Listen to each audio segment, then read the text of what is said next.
I spent $200,000. Kenny, who didn't even attend my mother's funeral, had unexpectedly flown abroad.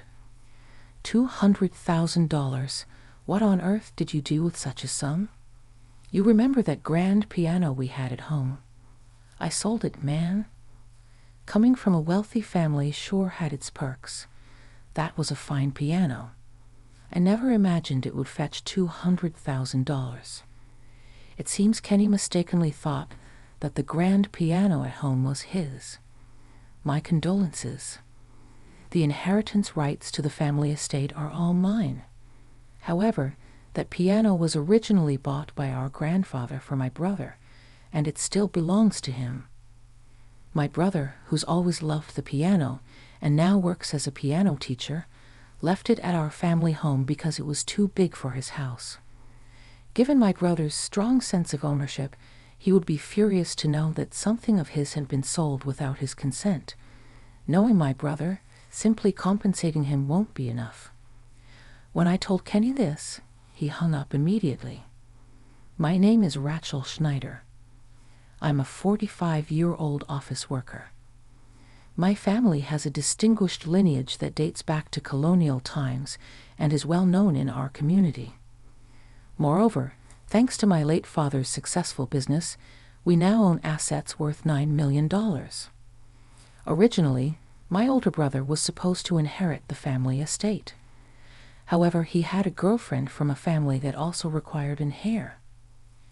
Desiring to marry her at all costs, he declared that he would give up all inheritance rights in exchange for not taking over the family responsibilities.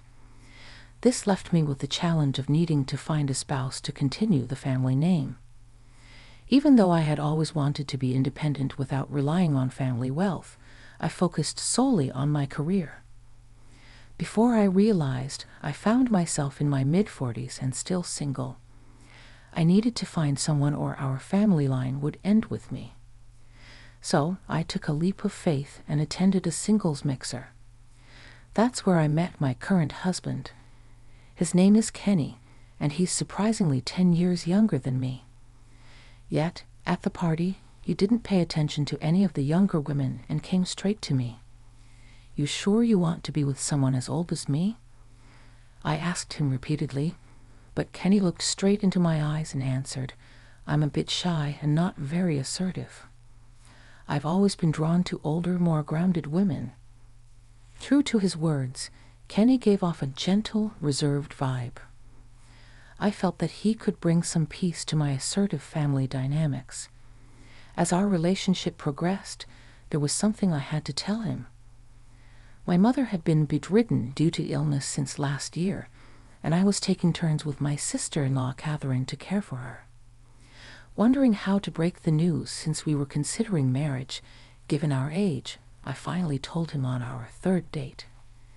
He gladly accepted and even proposed to me, saying he'd like to help with the caregiving. I was deeply touched by his kindness.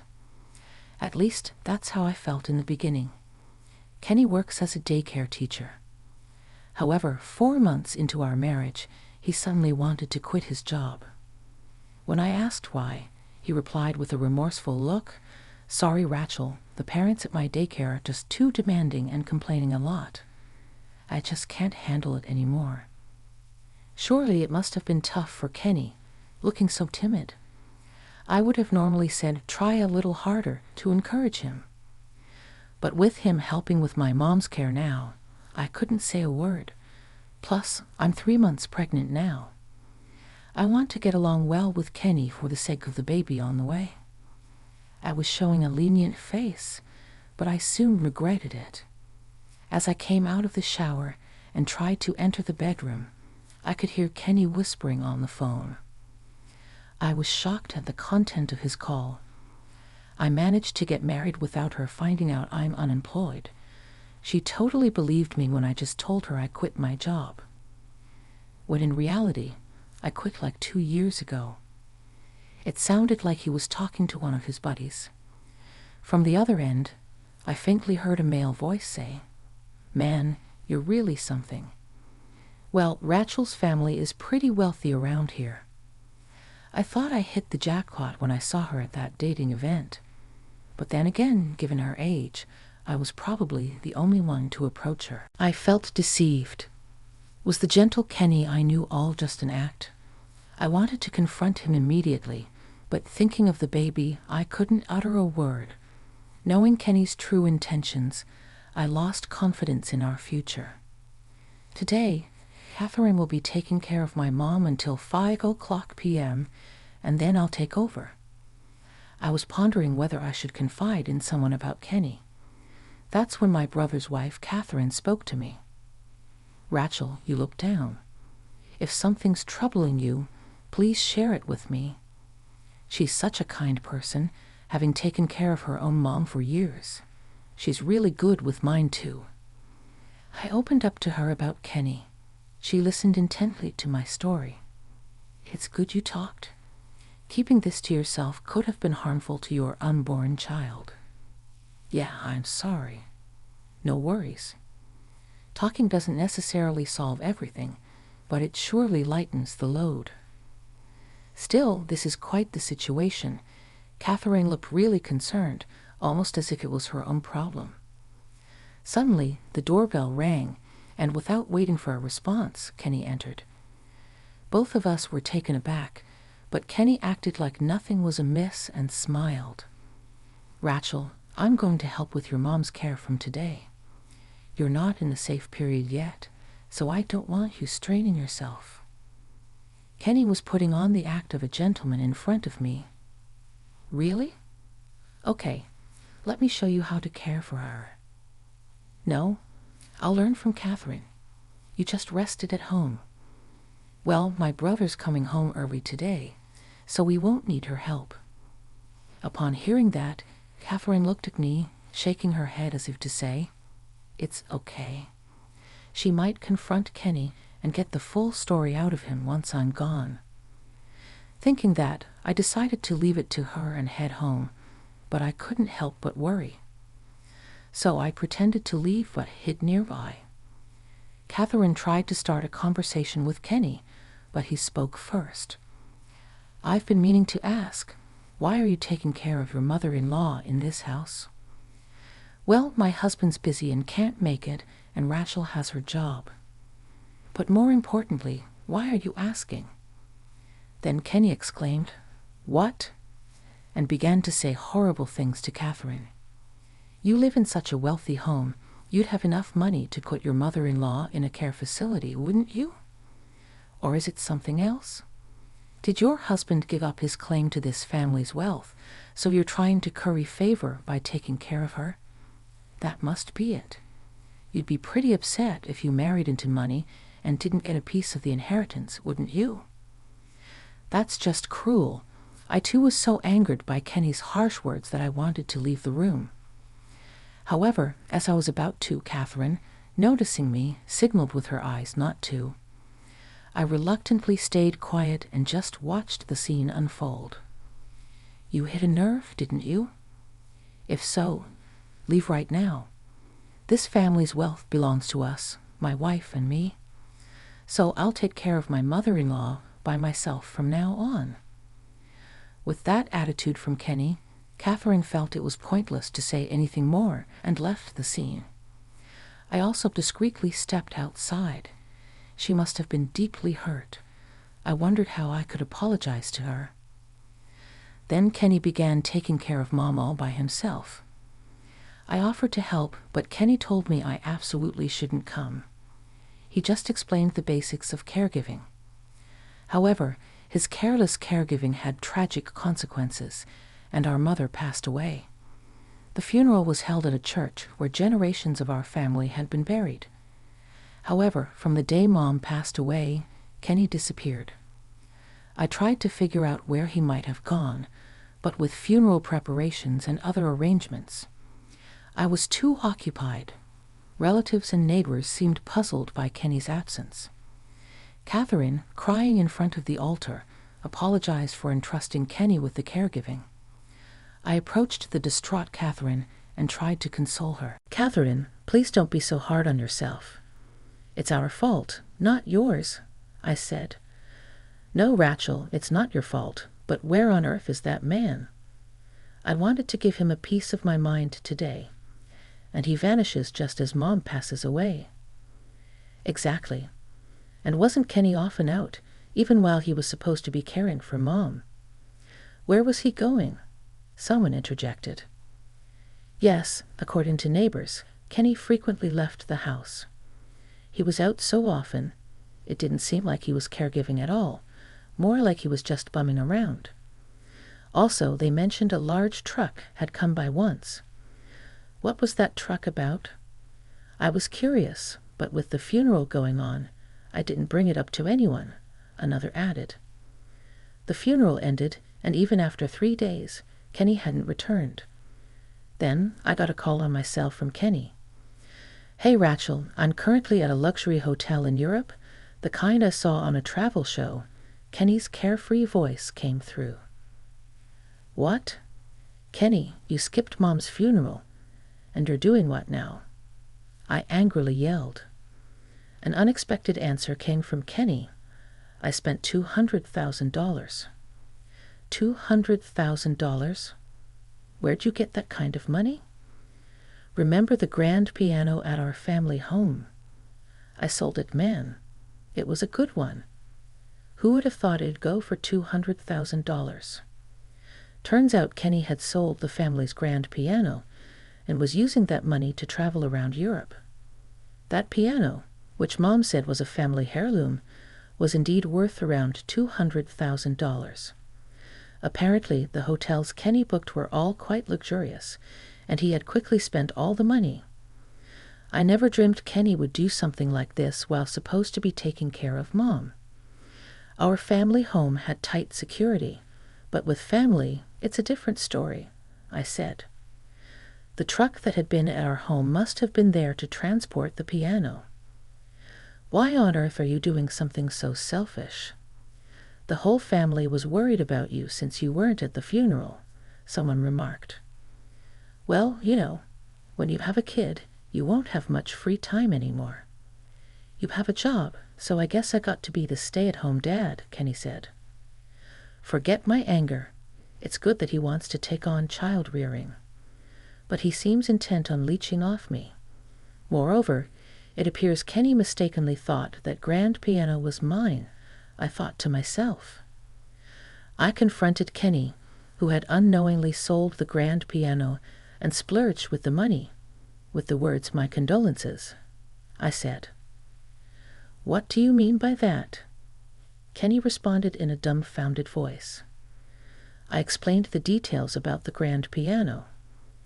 That piano originally belonged to my grandfather, who bought it for my brother. So the current owner is still my brother. Oh, is that so? You scared me there. It'll be fine if I just apologize to your brother later, right? Kenny seemed to lack any guilt about selling someone else's belongings. Well, Kenny has only met my brother at our wedding, so it's understandable he's unaware of my brother's intimidating nature. My brother works as a piano teacher. Ever since he was a child, he loved the piano. He pleaded with our grandfather to buy that specific piano, though currently there isn't space in his house for it, which is why it's at our parents'.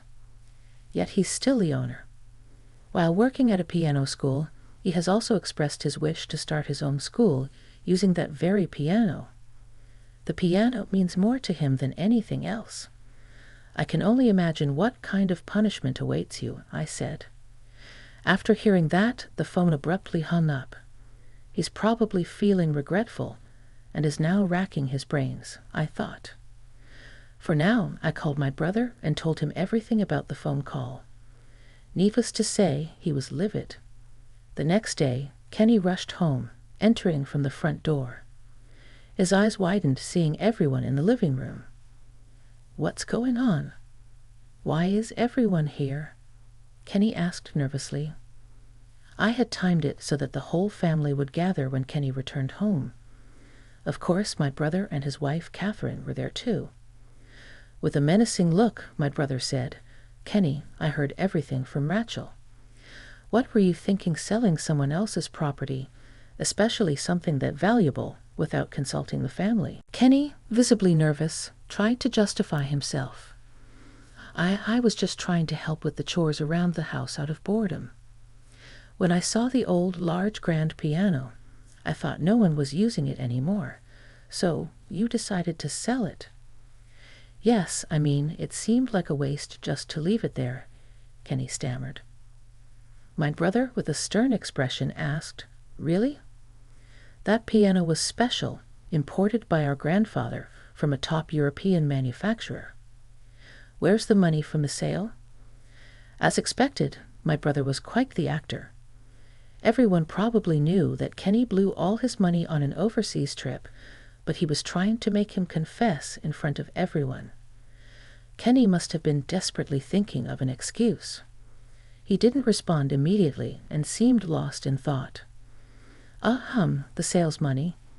Yeah, it hasn't come in yet, Kenny said in a flustered manner, trying to make an excuse. But my brother's anger finally erupted. You're lying. Just how rotten are you? For starters, what's with those souvenirs from Europe in that huge suitcase? My brother exclaimed. Kenny acted as if he'd been struck by lightning, closing his eyes and shrinking back. I'm sorry, I used up all the money, he confessed. Hearing Kenny's words, all the relatives began murmuring. Everyone knew the value of that grand piano. Everyone was shocked that he could spend $200,000 on just one overseas trip. My brother, looking down at Kenny, lifted his chin with his hand, making eye contact. I think you already know from Rachel, but that piano was mine. Now that it's gone, you're going to pay back every single penny. If you can't, I'm going to sue you for theft. You okay with that? My brother said with immense intensity. He almost seemed like a mob boss. Normally, this would just be a family dispute, not something to sue over. But my brother was probably intimidating Kenny, who was clueless about the law. Just as my brother expected, Kenny lost his voice and started sweating profusely. Then, with a frightened voice, he looked at me. Rachel, please help me, he pleaded pitifully. What does he expect me to do? I have nothing to do with this. It's all you're doing, I thought as I shot him down. Kenny began saying something ridiculous. Don't be so cold. I took care of your mom while you were pregnant. I just thought of the trip as a reward for myself after taking care of her. Let's just say we both decided to sell the piano. That way, since we're siblings, it won't be theft, right? Kenny's explanation left me dumbfounded. The one who came to my rescue was Catherine.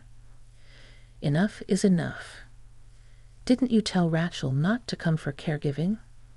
You even told me you thought I was just after the inheritance and tried to drive me away. What Kenny did, you say such awful things to my wife too. Catherine's words made sense to me. Recalling that Kenny didn't let me come close to the family home when he said he'd take care of our parents alone, I came to the same conclusion. My brother's anger peaked again. Listen up. The reason my wife took care of Mom was because she didn't want to go to a facility. My wife had experience caring for her own mother, so she kindly agreed to do it for mine. Money is a later issue. First, apologize to my wife right here, right now, he demanded, grabbing Kenny by the collar. With tears in his eyes, Kenny knelt down in front of Catherine. I'm so sorry, Catherine, he apologized. Though Kenny apologized for his insulting behavior towards Catherine, all the relatives looked at him with cold eyes. Then one of the relatives shouted at Kenny, You better pay back the money from the piano sale as soon as possible. We can't have a criminal in the family. It'll tarnish the Schneider's name. Kenny, misunderstanding again, made another odd remark. Right, we can't have a criminal in the family, right, bro? So let's keep things calm. We'll save money together as a couple and pay back little by little. At Kenny's nonsensical interpretation, Even my uncle was left speechless, not knowing how to respond. I felt that no matter what was said, it wouldn't resolve anything, so I decided to fetch something from my room. Ever since the incident on the phone when Kenny was talking with a friend, I've had the business card of a divorce lawyer ready. "Kenny, call this number. I want our relationship to be over. From now on, let's communicate through lawyers," I said, thrusting the card at him. "Why? We're about to have a baby, and yet why are you doing this?" Kenny's face turned pale. At that moment, I told everyone present what Kenny had been talking about with his friend on the phone. "Wait, you heard that? It was just a joke," Kenny exclaimed, but I had known from the start that he approached me for my inheritance, I declared. Everyone around was giving Kenny a cold stare, realizing that there was no way out. Kenny retorted with a defiant attitude, saying, "Darn, I thought I was going to get close to $9 million after we got married. I researched how much your mother left you." Everyone was shocked by this sudden change in Kenny, who had always seemed so gentle. Maybe I should have been suspicious of a man I met at a dating event who was 10 years younger.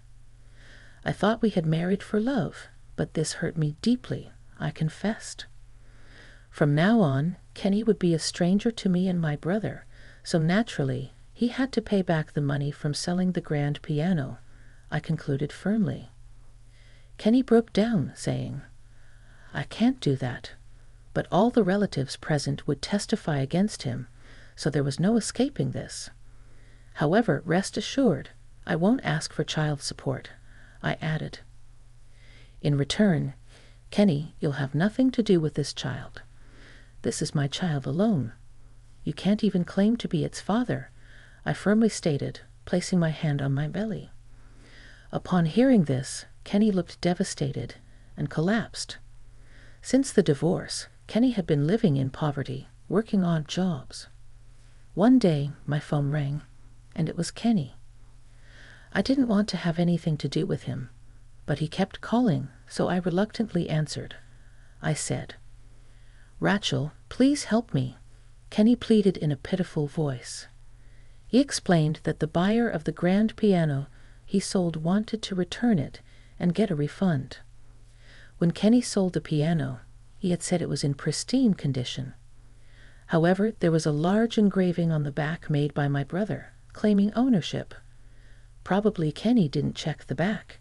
He should have gone to a reputable piano buyer who would have checked it thoroughly. Kenny probably sold it through a shady dealer. He was likely lured in by tempting offers like completely free, and now he's facing the consequences. Kenny had to return $200,000 to the buyer. Considering what he owed my brother, it was a substantial amount. Later on, Kenny tried to file for bankruptcy, but my brother and I took legal action and stopped him. Now, Kenny is burdened with even more debt and works day and night doing manual labor. Eventually, the harem grand piano safely returned, relieving my brother. He put a strong lock on the room where the piano was kept, and even installed a security camera, being super cautious. "No one's going to touch that piano until I start my piano lessons," said my brother, who hadn't changed a bit from when he was a kid, making me chuckle. My brother expressed his wish to start a piano school at our family home, so I decided to discuss sharing our mother's inheritance. Catherine, my brother's wife, had taken care of our mother, and I felt guilty about inheriting everything by myself. Thanks to my brother agreeing with my decision, it seems we'll continue to have a good relationship with his family in the future. And so I was blessed with a long-awaited baby girl. I feel bad for the relatives who were hoping for an heir, but in today's age, I believe girls tend to cherish their mothers for a longer time. Besides, my mother, in fact, was an only daughter and took on a son-in-law, so if needed, my daughter can do the same. I became a single mom, but Catherine, who's already done with her parenting, is fully supporting me. Ever since I was taking care of my mom, I've truly been indebted to Catherine. My brother said he's going to step in as a father figure for my daughter, and he's really excited about it. Also, my brother and Catherine have 2 adult daughters, and under his influence, both became kindergarten teachers. Those nieces have also come to adore my daughter. I feel so fortunate to be supported by such a warm family, and with gratitude to those around me, I intend to live strong with my daughter.